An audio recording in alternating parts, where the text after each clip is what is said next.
Sashen Hausa na BBC kuka kamo akan mitoci 41 da 49 da kuma wasu tashoshin FM a wasu ƙasashen Afirka ko a shafinmu na bbchausa.com. Masu saurare Assalamu alaikum da fatan kun waye gari lafiya. A cikin shirin za ku ji cewa shugaban China Xi Jinping ya ce zai yi aiki tare da Donald Trump. Ƙungiyar kare haƙƙin ɗan Adam a Venezuela ta ce an saki masu zanga-zanga sama da 100 waɗanda aka tsare a gidan yari tsawon watanni. A Najeriya wasu daga cikin mutanen da gwamnati ta kubutar daga hannun 'yan bindiga sun bayyana halin da suka tsinci kansu. Ni dai ban taɓa zato zan yi gaskiya. Shekara na 1 da wata 2 muna cin masara ɗanya da totanta sai kuma busassan masara yaɗiya haka nan tuwon biri abincin rana ɗaya ne za a baka ka kwana biyu kana ci. To muna tafe da ƙarin bayani. To koya alƙalan gasar hikaya ta bana suka yi aikin alƙalanci? Alƙalanci aiki ne wanda yake nauyi da aka ɗora mana wanda kuma gwargwado ana sa ran mu yi adalci gwargwado musamman ma muka yi la'akari da wata takarda ta rantsuwa cewa mun rantse din za mu yi adalci din gwargwado. To za mu kawo muku ƙarin bayani a cikin filin taɓa kiɗi taɓa karatu. Za kuma mu je jihar Ondo kai tsaye domin jin halin da ake ciki bayan kammala zaben gwamnan jihar. To amma kafin waɗannan da ma wasu rahotannin sai na fara da karanto maku labaran duniya sunana Rabi'atu Kabirranka. Shugaban China Xi Jinping ya shaida shugaba Biden na Amurka cewa zai yi ƙoƙarin ganin an samu ɗorewar zaman lafiya tsakaninsu da Amurka a gwamnatin Trump wadda za ta fara aiki a watan Janairu. Shugabannin biyu sun gana ne a gefen taron APEC na kasashen yankin Asiya da Pacific da aka gudanar a Lima babban birnin Peru. Duk da rikicin kasuwanci da sabanin ra'ayi kan rikicin Taiwan da Rasha da ke tsakanin kasashen biyu. A tattaunawar tasa ta ƙarshe da Mr. Xi a matsayin shugaban Amurka, Biden ya roƙi China da ta yi amfani da tasirinta wajen ganin ta dakatar da Rashar shigar da dakarun Koriya ta Arewa a yakin ta da Ukraine. Zababben shugaban ƙasar Amurka Donald Trump ya zaɓi wani jami'in kula da harkokin mai a matsayin sakataren kula da harkokin makamashi na ƙasar. Chris Wright shine shugaban kamfanin Liberty Energy wanda a baya yi watsi da batun sauyin yanayi yana mai cewa makamashi mai gurɓata muhalli babban ci gaba ne a duniya. Naɗin nasa ya yi daidai da alkawarin da Trump ya a lokacin yakin neman zaben shi na goyon baya da kuma farfado da masana'antar mai da iskar gas. A yau Lahadi ne Senegal ke gudanar da zaben 'yan majalisu watanni 8 bayan zaɓar shugabannin da suka yi alkawalin samar da manyan sauye-sauye. A rantsar da shugaba Bassirou Diomaye Faye a watan Maris inda ya alkawarin samar da sauye-sauye ga tattalin arzikin ƙasar da kuma yaƙi da cin hanci da rashawa. Sai dai 'yan hamayyar ƙasar sun ce bai yi wani abin a zo a gani ba wajen kawo ƙarshen rashin ayyukan yi.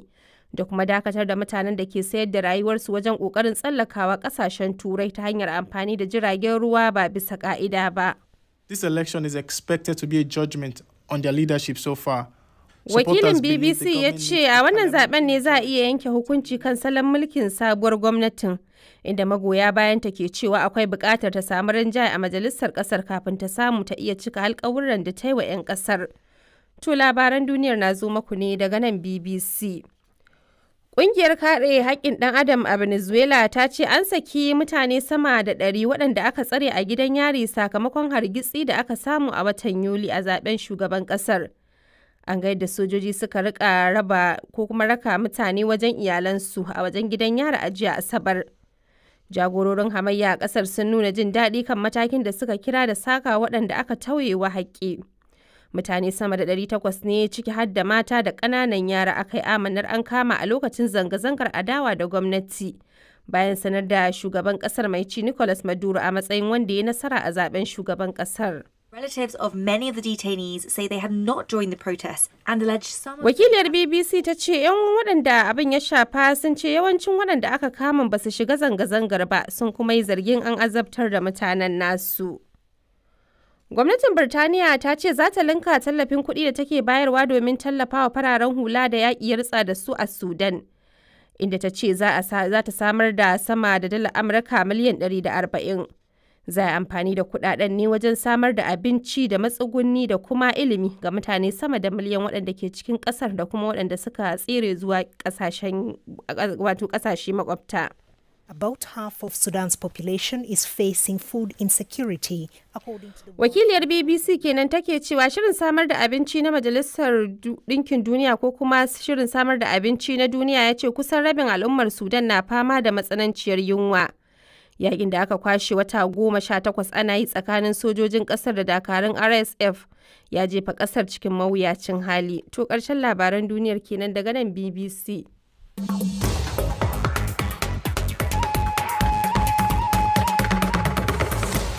To madalla bayan labaran duniyar yanzu kuma sai rahotannin da shirin yake dauke da su. Shugaban China Xi Jinping ya ce zai yi aiki tare da shugaban Amurka mai jiran gado Donald Trump a wata ganawa ta ƙarshe da ya da Joe Biden a matsayin shugaban Amurka. Shugabannin biyu sun gana ne a gefen taron APEC na ƙasashen yankin Asiya da Pacific da aka gudanar a Lima, babban birnin Peru, duk da rikicin kasuwanci da sabanin ra'ayi kan rikicin Taiwan da Rasha da ke tsakanin kasashen biyu. Ga Awal Ahmad Janyau da ƙarin bayani. A ganawarsa da ta kasance ta ƙarshe a matsayin shugaban Amurka tsakaninsa da Xi Jinping, Mr. Biden ya buƙaci China ta yi amfani da tasirinta domin hana Rasha shigar da sojojin Koriya ta Arewa yaƙin Ukraine. Mr. Biden ya kuma bayyana damuwarsa kan ayyukan China a kusa da Taiwan, wanda ya kira mai tayar da hankali.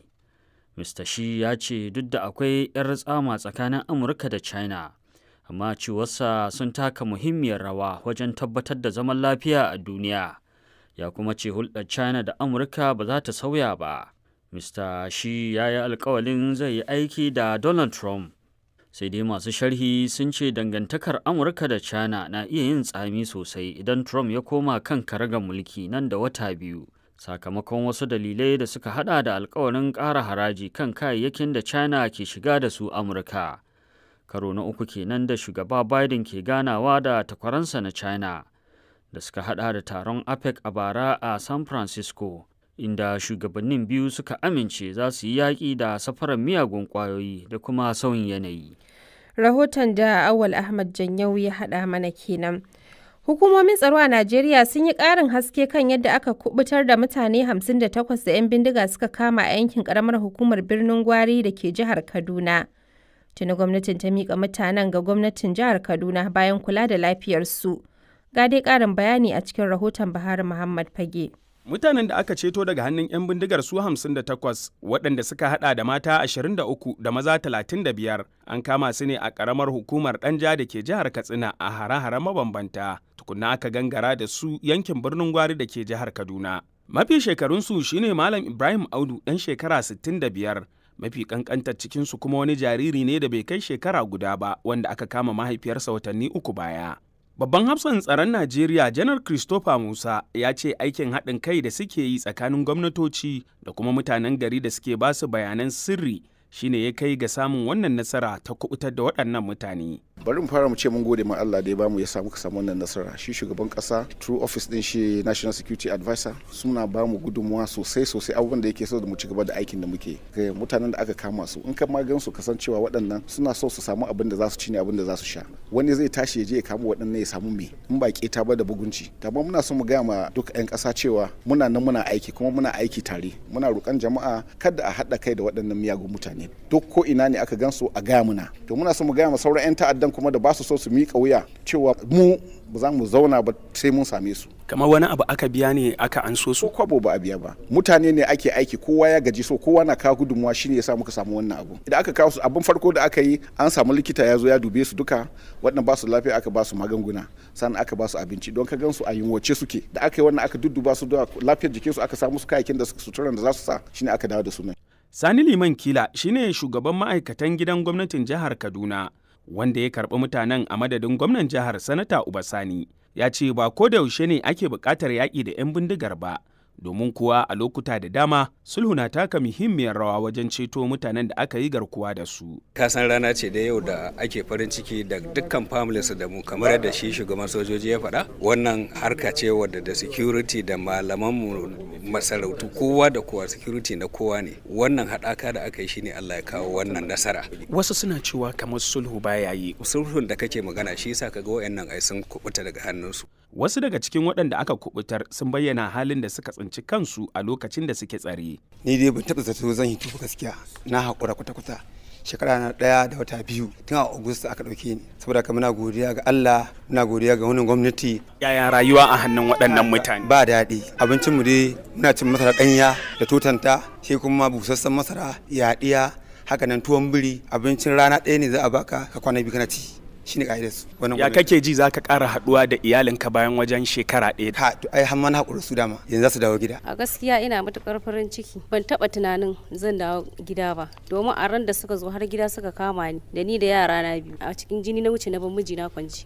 Me suka yi masa? Harba shi suka yi a kafa. Kamar ya rayuwa a hannunsu? Gaskiya rayuwa ba daɗi. Domin ban ma taɓa tunanin za mu dawo ba. Saboda duk wanda ke cikinmu idan danginsu suka kira ana maganan mutum zai kubuto da uwan shi sai su faɗa kuɗin da baka da shi, wanda ma duk dangin kun za haɗa babu wanda zai iya fitowa da wannan kuɗin. Akwai mutane da dama irin waɗannan da har yanzu suke hannun 'yan bindiga a sassa daban-daban a Najeriya. Sai dai kuma gwamnati na jaddada alkawarin cewa ba za ta huta ba har sai ta ga yadda za ta kubutar da su ta sake haɗa su da iyalansu.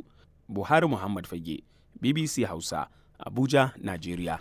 To har yanzu dai muna Najeriya, inda a wani matakin rage adadin yaran da ba su zuwa makaranta a kasar, hukumar da ke kula da almajirai da yaran da ba su zuwa makaranta ta miƙa wa gwamnatin kasar kimanin yara har 22,307 domin a saka su makarantu daban-daban a birnin tarayyar kasar Abuja.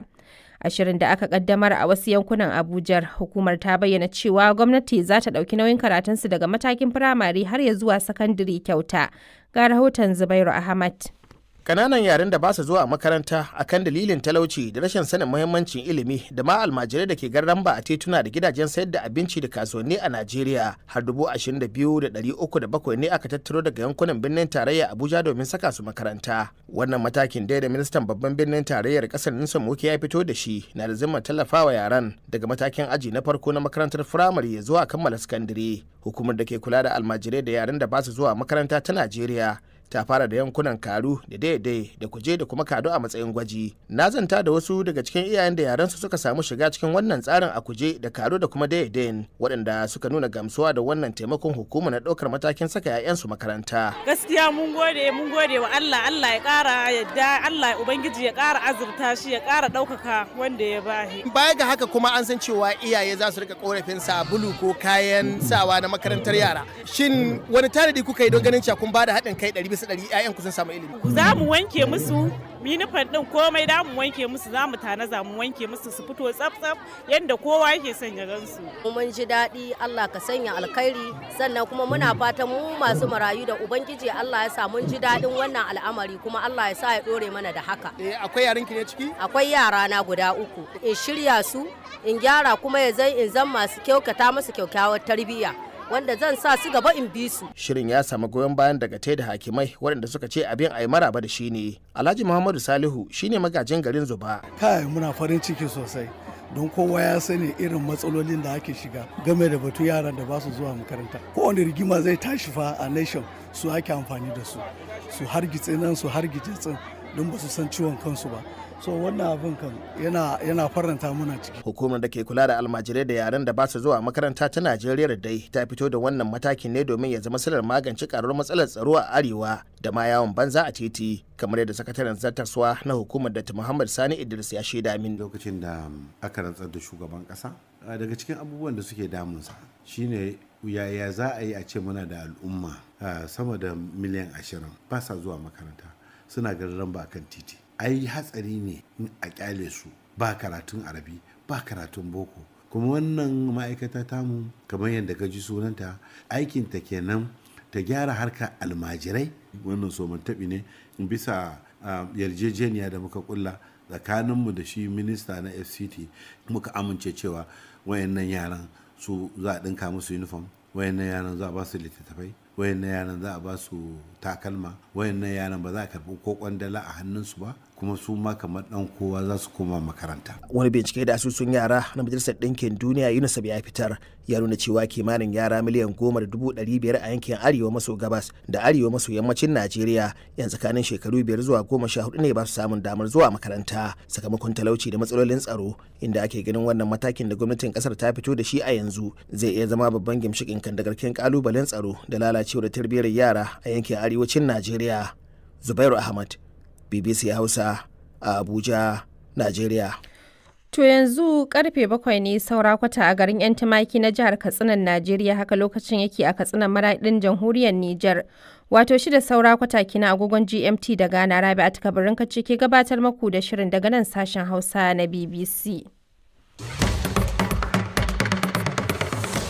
To tun a farkon shirin kun ji cewa shugaban China Xi Jinping ya ce zai yi aiki tare da Donald Trump.